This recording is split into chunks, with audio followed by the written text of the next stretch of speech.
What's up, Zox fan? We're back with some more Etheria Restart. Now, a lot of you guys actually like the outlook and overview of the rhythm tier list for PvE from the CN side.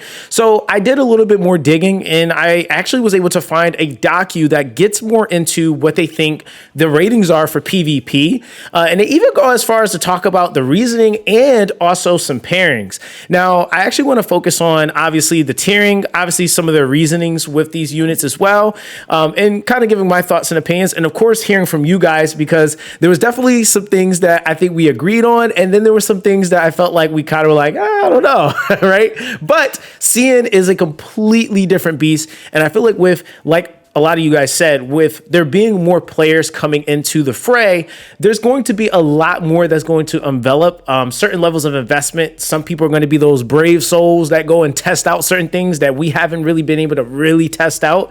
So I think that that's going to be really cool. But we're going to go ahead and dive right into this, dude, because I think this stuff is actually kind of cool and fun to see, like, what our counterpart is like basically thinking. So the PvP tiering and what they've kind of done is they basically have gone and they've tiered things in a really interesting way. And so at the top here, where it actually says, and let me actually bring my cruiser here, where it says like basically like PvP intensity, like basically like the ratings and stuff like that.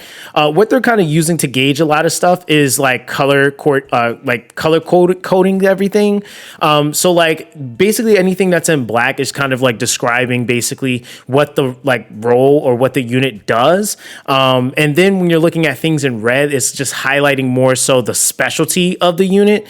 Then when you look at like anything that's in like red, green, and even I think purple, those are like good pairings, bad pairings, etc. Right? So it talks about like units that they work really well with, and they kind of even give those players over there some synergy options, right? So that's just kind of what that is. But like I said, we're going to be focusing on the tiering and basically the reasoning for those tiering. So starting out, we got Doki Doki. Okay, so Doki Doki, they have actually tiered at T0 for PvP, and basically with her, it's the fast moving turn meter push with cooldown, essentially, that she's offering, which I definitely will say is like a pretty big deal when we're talking about like how Doki Doki actually works. The other thing is too that they mentioned is that of course the purification aspect to her. So that's something that I think that when we really look at like even like one of the stronger metas within PvP and a unit that can like really actually counter it pretty well, Doki Doki is actually going to be one of the best units at being able to counter CC.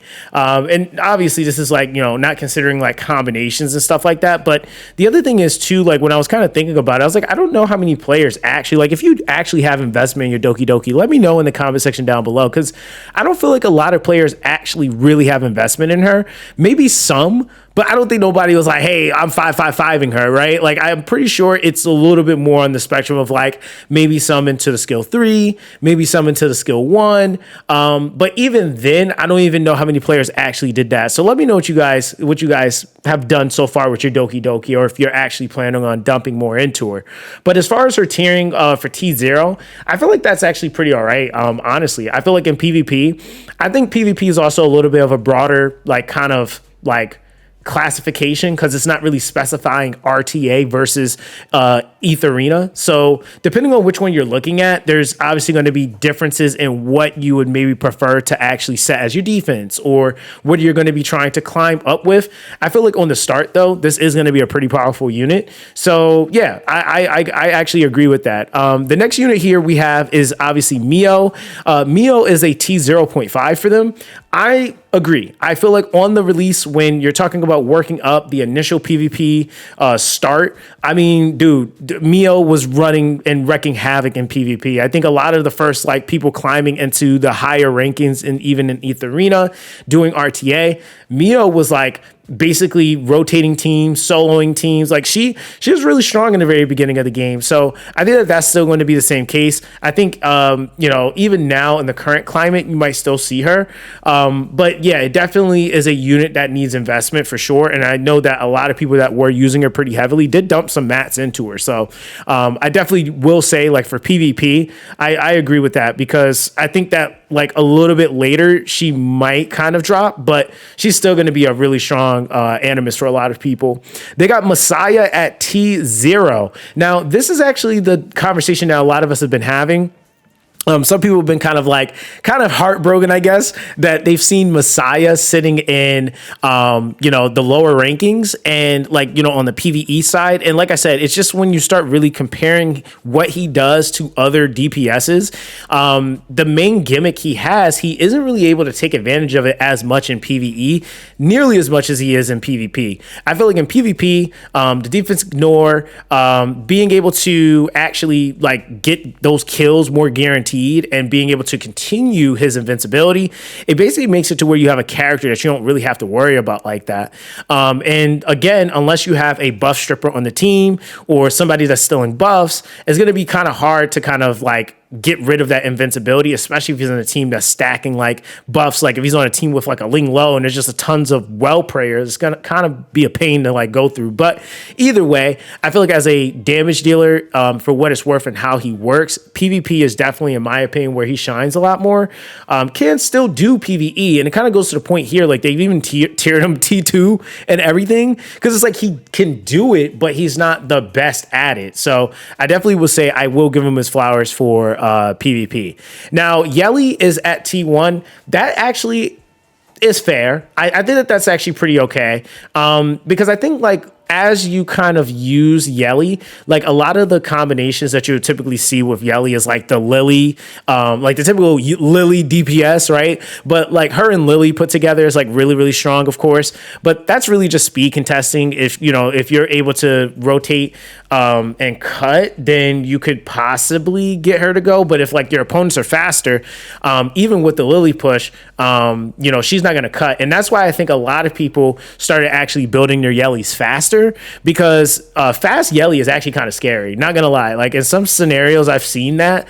Yeli can be pretty fast, and I think the thing that's actually nice about her, she doesn't really have a requirement for needing to have a setup, because she can proc her own defense breaks, give herself her own crit rate up buff, right? So she can still actually nuke pretty hard after having the buff from Lily. So yeah, I feel T1 for PvP.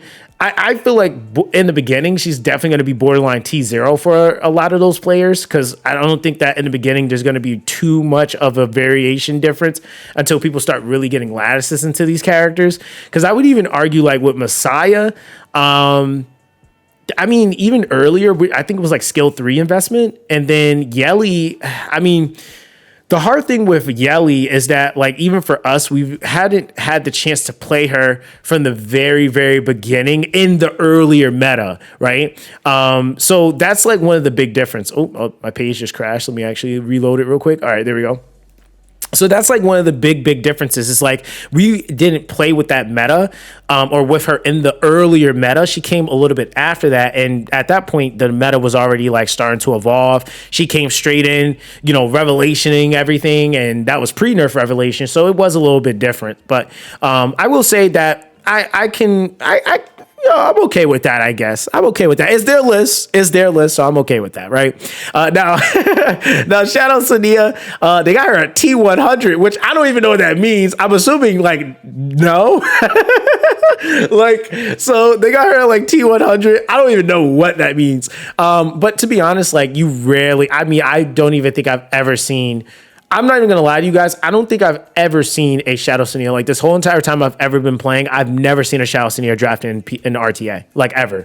So I think that kind of all on its own says a lot, right? I think Dot, certain characters are good with it, and we'll talk about that in a second, but Shadow Sania herself, I feel that can maybe possibly take up a slot. Not that Dot can't work in some weird off random scenarios. I'm pretty sure somebody's going to do that, but I just feel in comparison to the rest of the meta that you're typically using, no, right? I think that's kind of what it is. And a lot of the meta, you're facing immunity users, cleansers. Like dye is just not going to stand a chance like how you want it to in a lot of cases, especially in the current meta. So I actually agree with that. Now next up we have Lily. So Lily is T0. I mean, that's a no-brainer. We don't even have to really talk about that. She is T0. I mean, it is what it is.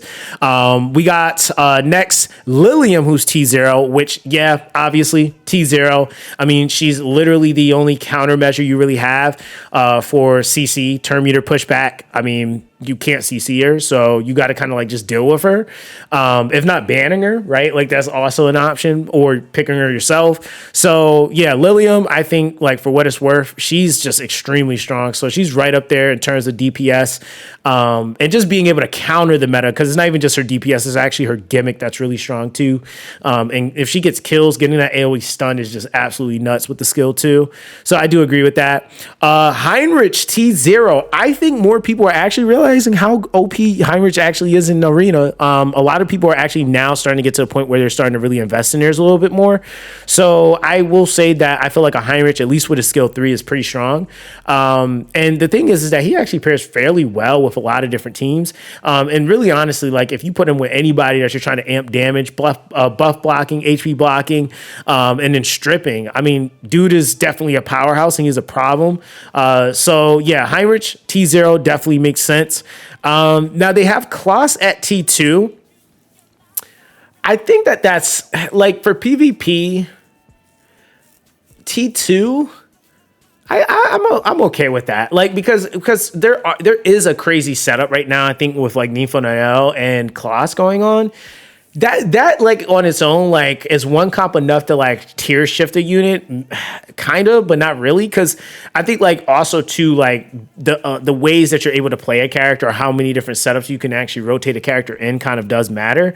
Because like Lily has so many different setups you can do with her. Klaus, I could make the argument too, like Klaus and a cleave setup can work, right? Like I think there's definitely tons of different scenarios where Klaus is actually a pain to deal with, because that speed down is actually a really, really nasty debuff when you're dealing with that and you're trying to rotate and you maybe not already have this like the fastest speed. So if you get hit with a speed down, that could be GG right there off rip, just because of that one debuff. So I think that, like, again, Klaus is a little bit underrated. I feel like she's a little bit better than T2, but I mean, hey, it is what it is. Fu-Chi, T1, I can agree with. I feel like Fu-Chi is definitely pretty strong. Shield, heals, turn meter push. Seems to be pretty much that out the box. I mean, to be honest. And like, when we're really talking about like even like how she works, what pets or shells you can use on her, like the Fortissimo, I use her quite a bit on that, and it's actually really, really OP. Like it's really good. I would even say, what else am I using her on? I think I use her on Lighthouse every once in a while. Yeah, Fu-Chi is actually a really, really sick unit. I mean, you can even just use her on something basic like Artisan, and she still works really well. So T1, I think, is pretty fair. Silence is T1. I think that that's fair. I mean, she doesn't really have too many other pieces of content you really use her in. Not really a commonly used unit I've seen, at least. Like personally for me, I have not seen Silence really like that. But I will say Forgetfulness is a pain to deal with, especially if it's hitting into the right characters. Yeah, Forgetfulness can be a pain. She does grant extra shield, the damage reflect as well. So she's actually not a bad unit. So yeah, I can get behind the T1 there. Ramoka at T2, I think is fair. Maybe an earlier PvP, she's gonna be like not too bad, but like later on, not really. Like you're gonna want and prefer other DPSs because people are gonna be running things like Bloodbath quite a bit. So even with the stun, like her nuke potential just automatically gets reduced by a ton, because I mean, really, that's her whole gimmick. And it's kind of almost like the Messiah thing, except for Messiah, he has things like defense ignore and like the certain things that kind of help him out. Whereas like Ramoka doesn't have that. So her damage is like, if I get or her ability or gimmick is like, if I get the kill, then I get the cooldowns. But if I don't get anything, then we're rotating into regular turns and I'm not really hitting as hard. Maybe the skill 2, but I mean, now we got to wait fully for the skill 3. And if I'm not killing with that, then yeah, it's kind of GG. Freya T1. I kind of disagree with that. I feel like Freya in PvP is actually pretty freaking ridiculous.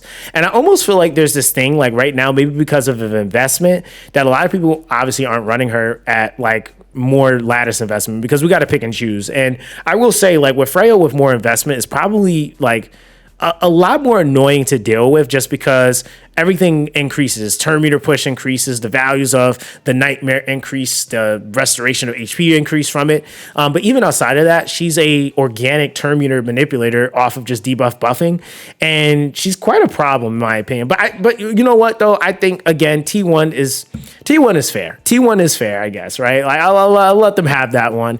Hoyan being T1. Kind of debatable in my opinion. I don't know about that one. I mean, granted, like she does have a pretty nice gimmick. Maybe they'll come up with something that like really allows you to use her like much more. But in the current climate, I mean, even with her on the Law of Silence, like, I mean, the bloodbath is just ridiculous right now. So like that being like a predominantly used thing, maybe early, but like once people get bloodbath, I don't know about that. That's gonna be a little bit of a rough time, especially if it's an RTA. Even in Etheria, like you don't see Hoyan, right? Like that's not a predominant character you really ever see. I think she's solid, but I mean, I don't know about that. Lilith, I actually think is a little bit higher than T1 for PvP because she just falls into what the current, like one of the current main metas is, which is CC. Graceful Mischief is actually pretty OP though because it stun locks. Oh, hold on, let me actually move her up so you guys can see her.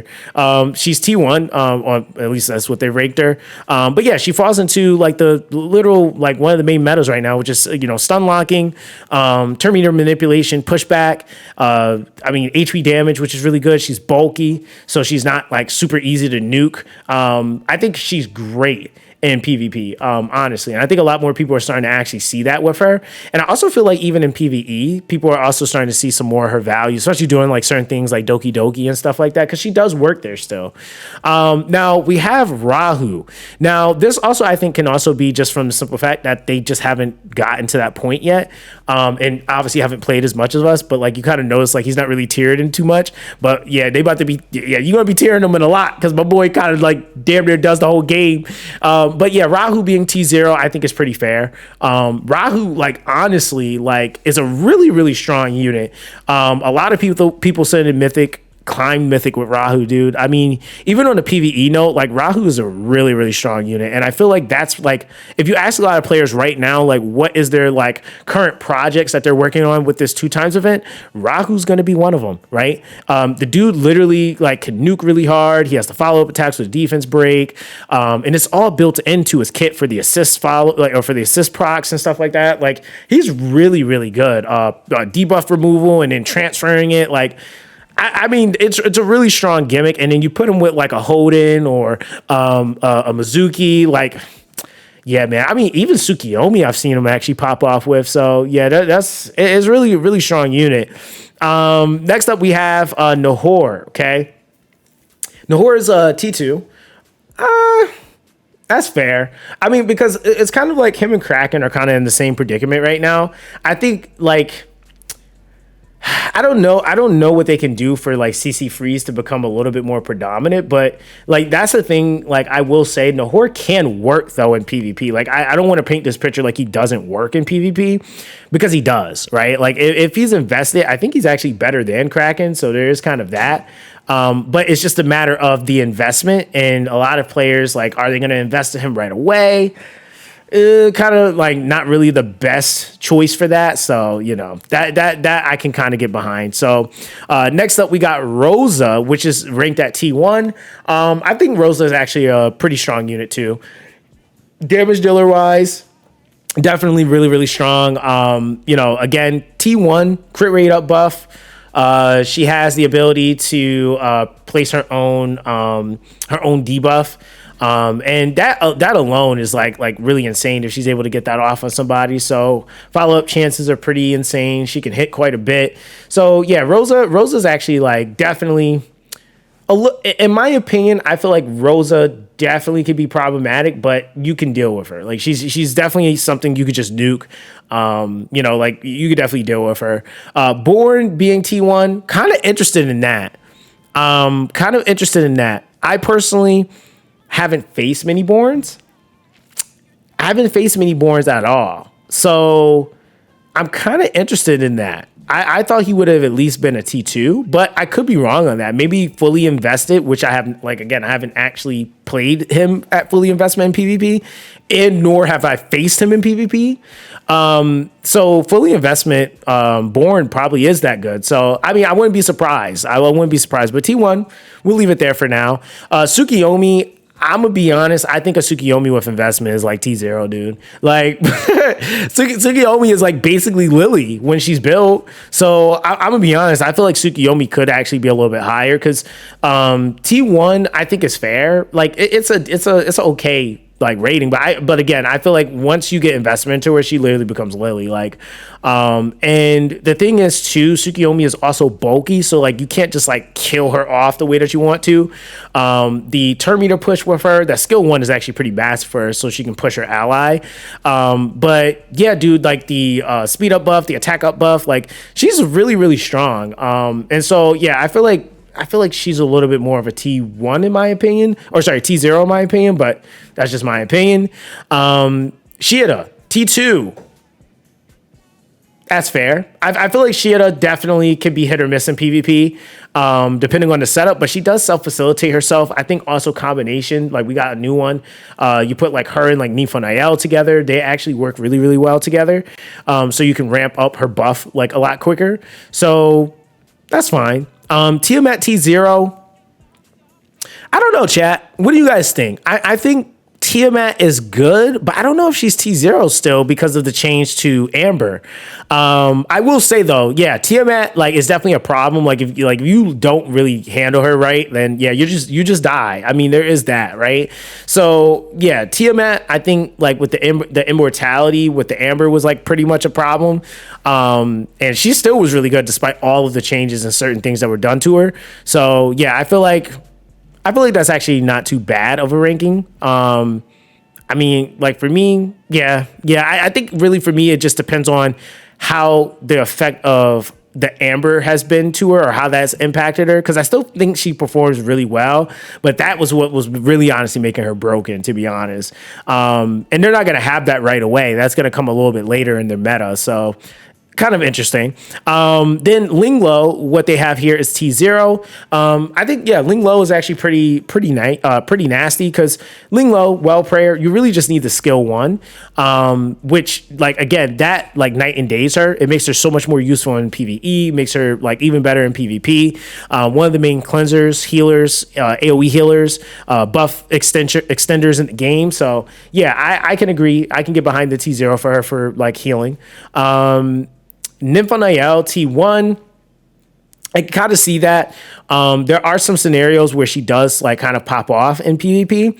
But I feel like for what it's worth, like the shield in PvP it actually is a little bit better. But again, up against like AoE nuking, like it's not going to really uphold unless you build her on like a codex, which at that point you're reapplying it. So there is kind of that. But I feel like Ninfa Nael, if you can get off an attack with that attack up buff from the shield and the attack up buff that she gives, like you can do massive damage. So yeah, I would say that that's actually like really, really insane for like having kind of like a protected cleave kind of setup that you want to do. She's really, really good. And equalizing HP too is like a really, really strong gimmick. So yeah, I would say I can see that. Bat speed T1. I think that's fair because I also think that like setting up comps like to really maximize debuffs is definitely a little bit more of a thing than it is like comparatively to like, oh, I'm just gonna CC somebody to death. And really for bat speed, you want to make sure that he's able to get as many debuffs as possible. He does have the vulnerability proc himself, and his damage can be quite monstrous. But that of course is with investment. So I think again, I can agree with the T1. He's actually pretty nasty and a lot of other stuff. But that's also considering that's him at max investment, right? Hellkid, they have tiered at T1. I don't know. I don't really see Hellkid as much still, even with the adjustments. Like, I feel like Hellkid might be a T2. Yeah, I feel like he might be. Yeah, that's yeah. I'm gonna kind of say that because like he can work, but I mean, dude, like some of the predominant units you got to deal with, like freaking Viper, dude. Like he just be straight like Merkin shield and stuff that Hellkit does. Like he's like, nope, you don't get that. Veronica T1 definitely fair. I feel like her buff share is definitely much better now, with them making it 100% versus the 50% that they had before. So that definitely makes her feel not as bad as she did. And yeah, so I can kind of agree with the T1. They got Hoden at T0. I do agree with that. I think Hoden is pretty busted, especially if you play him right. Definitely one of the strongest units in PvP. The skill 2 is just absolutely nuts when it hits people. So yeah, I could definitely see that. We got T1 for Biotin. I think in the right setup, definitely another nuke potential unit, movement unit or cooldown unit. Definitely really, really big, at being able to get that resurrection off. Not something you're able to pull off all the time, I noticed, but if you can get it off, that can actually like 180 an entire fight, which I think is pretty cool. Next they have Leon. Leon is at T2. I can agree with that. For PvP, I mean, even earlier, I think like, yeah, you'll use her in early PvP, but you're not going to really see her much later. So there's that. Mia T1 is kind of interesting. I feel like I never see Mia. I've probably caught a couple of Mias in fight. For what she does, cooldowning, and that kind of ability is really strong in a lot of areas in the game. But being able to cool down at Animus skill and their shell, she does provide that. Plus being able to also push back, which can be quite strong. So I think she does. I think she can work in T1. So yeah, I do agree with that. Chloros T2. Yeah, I kind of do agree with that. I don't feel like Chloros really. And I don't know like what they could do to maybe make him feel a lot more impactful in PvP, but I feel like there is something that needs to be done with him, and that would just make it feel so much nicer using him. It's kind of almost like the whole Yan scenario, like the single target damagers. It's like you don't want them to be so OP that they're just oppressive to the point where like if you don't pick them or you don't have them, like you just feel like you have to have them. But it's like you also don't want them to not be able to feel like they really matter as much, or players don't necessarily feel like they need to get them in the meta. Because I mean, they kind of fall into that spectrum a little bit. Outside of like some of the PvE stuff, these aren't like some of the first units I think of off the top of my head as far as like go-tos or who I'm going to draft in and stuff like that. Now, next up, they have Dorothy. Nobody really uses her in PvP, so there is that. Maybe early, but at that, she's still going to be a low rank. Marvel. Maybe early PvP, T1, I can see that. Valerian, I think, is actually honestly used quite a bit. Maybe the elo kind of shifts like her overall value. So I think T1 is okay, but like I will say that Valerian gets used quite a bit, to be honest. Like, she absolutely does. And it's really just because of the fact, too, she has the death prevention. So that ends up being, like, such a huge thing. You have to, like, kind of intentionally, like, somebody has to be paying attention to that, because they'll go and try to, like, kill you or nuke you, and then she'll death prevent somebody from dying. And then now they're rotating. She gives invincibility. So now they're getting turns off that you weren't really expecting or trying to let them have. So that's kind of a thing, too. The Ting, I feel like they don't have him ranked for PvP. I mean, in some scenarios, we were using Dating a little bit earlier. He maybe might fall under like a T, probably T2, like honestly T0, or sorry, T2, T1. But I would say really like T2 if we're going according to how they're ranking stuff. Kachi the Guard, definitely a T1. I think his immunity coverage is pretty good. He has some pushback too.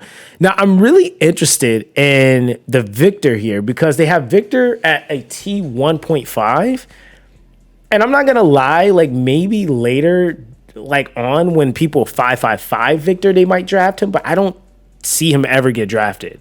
So, and I'm kind of interested because this is the only character that they have at a 1.5. Yeah, I'm not too sure about that one.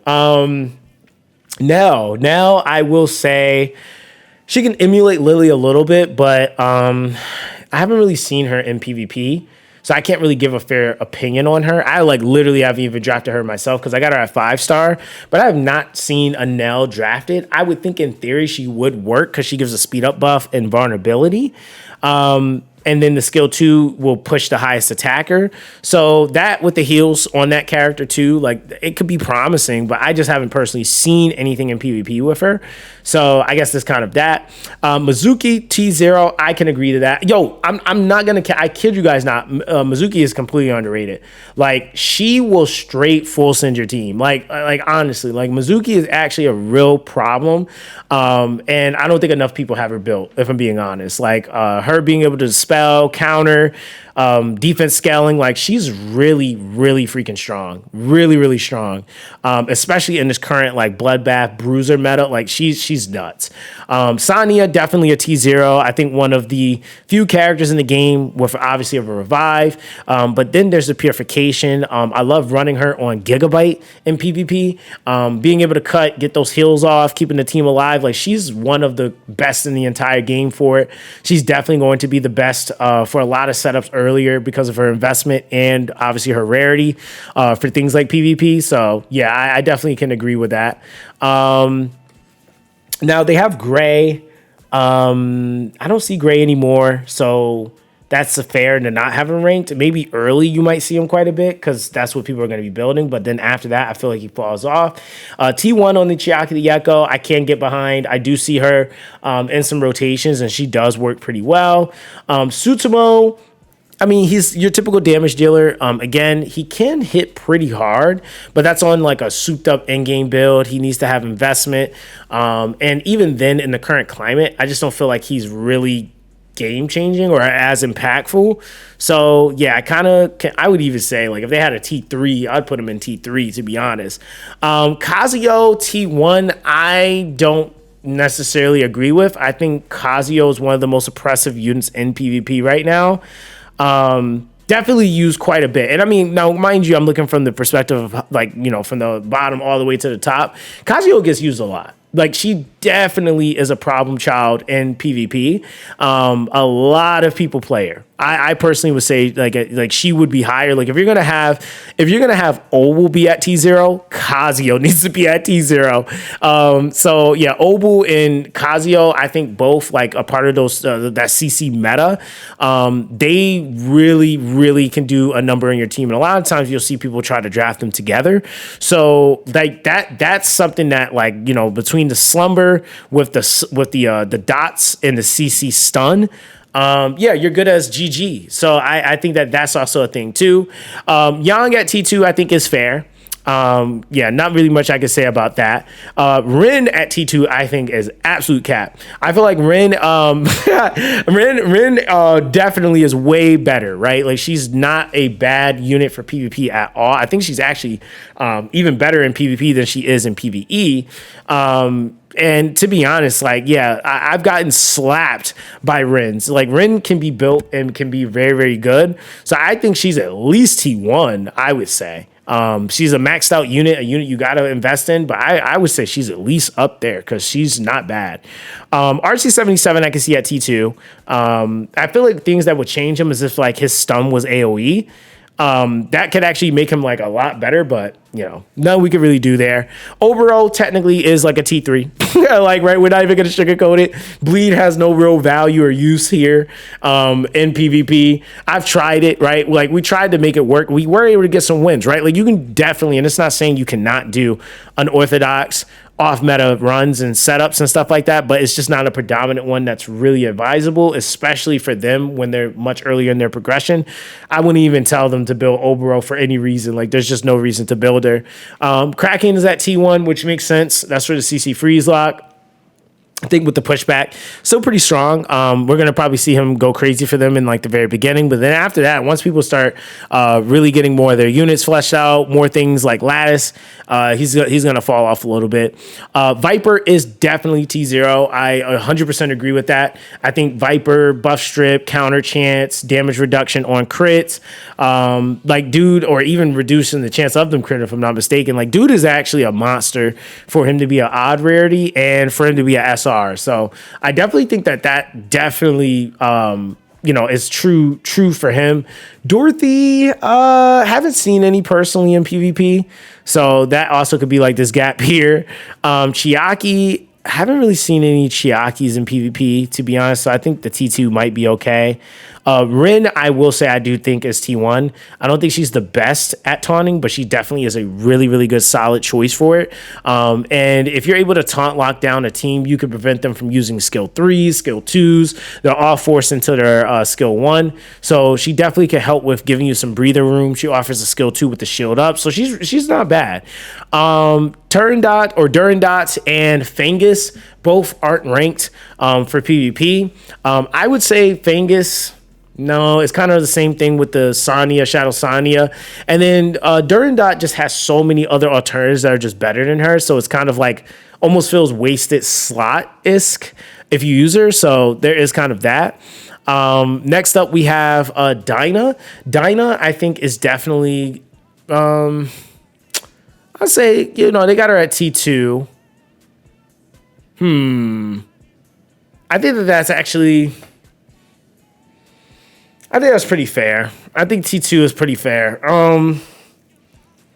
They have Kazuyo or Kazumi at T1. The only reason why I could see them doing that is because the speed up buff and the cooldowns. Like that's going to definitely go crazy for a lot of comps. So I could definitely see that.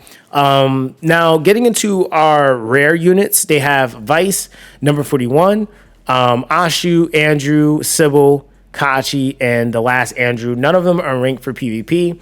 I would say personally, I think that like that's kind of fair. Are you gonna not see those people? I've seen people draft Vice. I've seen some people do Ashu because he has the AoE silence. They are eventually going to probably cap though, like comparatively to some other characters because of like base speed and certain things. So like Ashu needs to be fast. Number 41 needs to be fast. You know, so there's like little things like that. But I will say all in all, it's not that bad in terms of their tiering. I think there are some that are a little off, but I think overall they do have a good general gist on like how to handle the game. I think like with these tierings too, we got to take them with a grain of salt because depending on your setup is going to actually vary how more effective something can be versus not be. So let me know what you guys think in the comment section down below. How do you feel about CN's tiering? You know, who would you rank a little bit higher? Who would you rank lower? Let me know in the comment section down below. But that's going to be that with this one, guys. Everyone, stay blessed. And I'll catch you guys in the next one.